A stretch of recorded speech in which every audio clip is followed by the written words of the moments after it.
नमस्कार। हाम्रो यो विशेष प्रस्तुतिमा यहाँहरूलाई स्वागत छ। आज हामी एउटा यस्तो सहरको कथा खोल्दैछौँ नि जुन कुनै समय एउटा सुनसान सीमान्त क्षेत्र मात्र थियो, तर छोटो समयमै एउटा व्यस्त, रहस्यमय र व्यापारिक केन्द्रको रूपमा स्थापित भयो। आजको हाम्रो यो विश्लेषणले नेपालगञ्जको सतहभन्दा निकै गहिरो कुरालाई चिहाउनेछ। यहाँ इतिहास र आधुनिकता मात्र ठोक्किँदैनन्, तर किम्वदन्ती र यथार्थ पनि सँगसँगै हिँड्छन्। ल अब आजको विषयवस्तुतिर लागौँ है त। आज हामी मौन रूपान्तरण, जंगलदेखि व्यापारिक केन्द्रसम्मको यात्रा, यहाँको सांस्कृतिक सङ्गम अनि केही मिथक, आत्मा र तस्करीका कुरा गर्दै नेपालगञ्ज कसरी पश्चिम नेपालको प्रवेशद्वार बन्यो भन्ने हेर्नेछौँ। सुरु गरौँ पहिलो खण्डबाट, मौन रूपान्तरण। यो सहर हिजो कस्तो थियो र आज के बनेको छ भनेर हेर्दा जो कोही पनि छक्क पर्न सक्छ। अब एकछिन सोच्नुस् त, एउटा शान्त जंगल कसरी एउटा व्यस्त महानगर बन्न पुग्छ। खासमा यो सहरको सबैभन्दा ठूलो रहस्य नै यसको विकासको गति हो।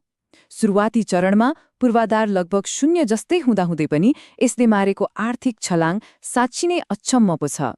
र यो कुराले हिजो र आजको नेपालगञ्ज बीचको विशाल अन्तरलाई छर्लङ्ग पार्छ। एकातिर हामी ती प्राचीन घना जंगलहरूलाई देख्छौं जहाँ रैथाने थारू समुदायको बसोबास थियो र यो ठाउँ केवल पहाड र समथर मैदान छिचोल्ने एउटा बाटो मात्र थियो।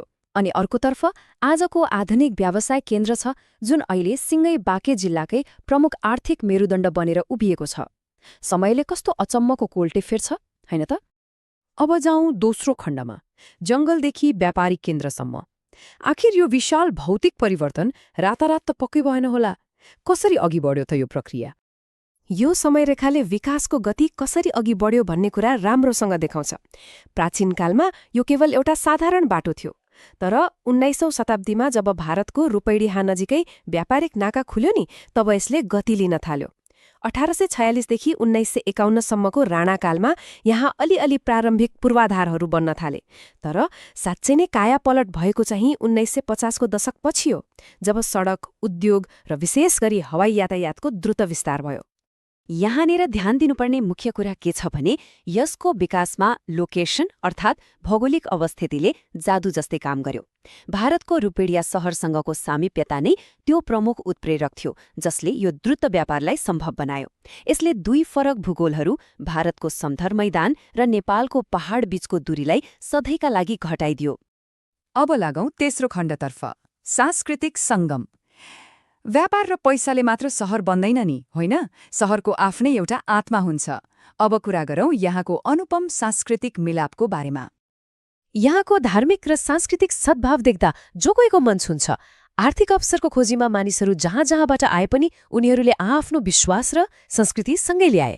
आज एउटै सहरमा हिन्दू मन्दिर, इस्लामिक मस्जिद, सिख गुरुद्वारा र क्रिश्चियन चर्चहरू शान्तिपूर्ण रूपमा सँगै उभिएका छन्। दशैं होस् वा ईद अनि होली सबै मिलेर मनाउँछन्। नेपालगञ्जमा ठ्याक्कै नेपाली र भारतीय दुवै संस्कृतिको गहिरो र सुन्दर मिश्रण देख्न सकिन्छ। र यो सांस्कृतिक सङ्गमको मुडुमा छ बागेश्वरी मन्दिर।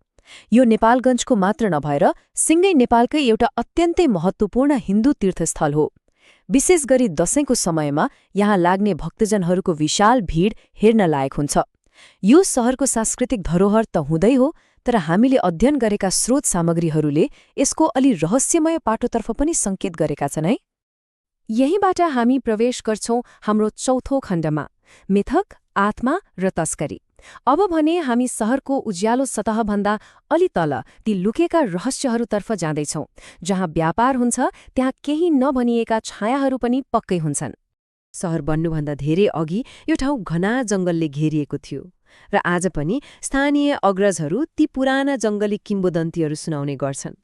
उनीहरू भन्छन् नि, रातको एकान्तमा यात्रा गर्नेहरूले जंगलको छेउछाउमा रहस्यमय आकृतिहरू देख्थे रे अनि नबुझिने आवाजहरू सुन्थे रे।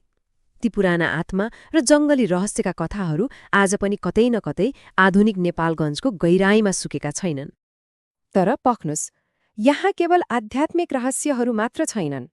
भारतसँग जोडिएको यति लामो र खुल्ला सिमाना देखेपछि मनमा एउटा ठूलो प्रश्न उठ्छ नि, यसको भित्री तहमा आखिर के लुकेको होला त? यहाँको सबैभन्दा चाखलाग्दो कुरा के छ भने व्यापारिक केन्द्र बन्नु अघि र पछि पनि यो ठाउँ गोप्य कारोबारको केन्द्र बनेको इतिहास छ। दशकौं पुराना गोप्य व्यापारिक मार्गहरू र बिना रोकटोक सामान ओसारपसार गर्न प्रयोग गरिने लुकाइएका सुरुङहरूका हल्ला अझै पनि सुनिन्छन्। सायद यी बिर्सिएका भूमिगत बाटाहरूले नै सहरलाई यहाँसम्म ल्याउन नदेखिने तर महत्त्वपूर्ण भूमिका खेलेका थिए कि। अब रहस्यकै कुरा गर्दा फेरि एकपटक बागेश्वरी मन्दिरतर्फ फर्कौं। साँचो मनले प्रार्थना गरे जे पनि पूरा हुन्छ भन्ने गहिरो विश्वास त छँदैछ, तर रातको समयमा मन्दिर परिसर वरपर असामान्य र आध्यात्मिक ऊर्जाहरू महसुस गरिन्छ भन्ने दाबी पनि सुन्न पाइन्छ।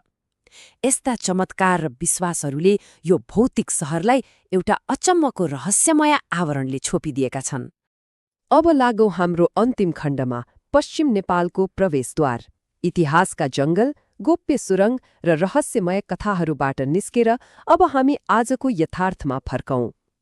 आजको दिनमा यो सहरले आफ्नो एउटा स्पष्ट र शक्तिशाली पहिचान बनाएको छ। पश्चिम नेपालको प्रवेशद्वार सुन्दा यो एउटा सामान्य उपनाम जस्तो लाग्ला, तर यो एउटा बलियो यथार्थ हो। यसको सम्पूर्ण इतिहास, संस्कृति र भौगोलिक महत्त्व ठ्याक्कै यही एउटा नाममा आएर जोडिन्छ। मुख्य कुरा के हो भने नेपालगञ्ज अब केवल सिमानाको एउटा बाटो मात्र रहेन, यो त सिङ्गो पश्चिम नेपालको जीवनरेखा बनेको छ। नेपालगञ्ज विमानस्थल आज पश्चिम नेपालको सबैभन्दा महत्त्वपूर्ण केन्द्र हो। यसले दुर्गम कर्णाली, हुम्ला र जुम्लालाई बाँकी विश्वसँग जोड्ने पुलको काम गर्छ। एकछिन सोच्नुस् त, यदि यो सहर र यहाँको विमानस्थल नहुने हो भने ती हिमाली जिल्लाहरूको जनजीवन कति कष्टकर हुन्थ्यो होला हे। एउटा शान्त जङ्गलबाट सुरु भएको यात्रा आज नेपालको एक प्रमुख व्यापारिक र यातायात केन्द्रमा आइपुगेको छ। यो रूपान्तरण आफैमा एउटा ठूलो उपलब्धि हो। तर शहर जतिसुकै आधुनिक भए पनि ती पुराना कथाहरू, गोप्य बाटाहरू र आध्यात्मिक चमत्कारहरू यही माटोमा कतै न कतै जीवितै छन्। त्यसैले जाँदा जाँदै म एउटा प्रश्न छोड्न चाहन्छु, यो द्रुत रूपान्तरित प्रवेशद्वारको बाँकी छायामा अझै कस्ता प्राचीन रहस्यहरू लुकेका होलान्? सायद केही रहस्यहरू सधैँ रहस्य नै रहनका लागि बनेका हुन्छन्। हाम्रो यो आजको प्रस्तुति यही समाप्त हुन्छ। आशा छ यो विश्लेषणले नेपालगञ्जलाई हेर्ने यहाँहरूको दृष्टिकोणलाई अझ फराकिलो बनाएको छ।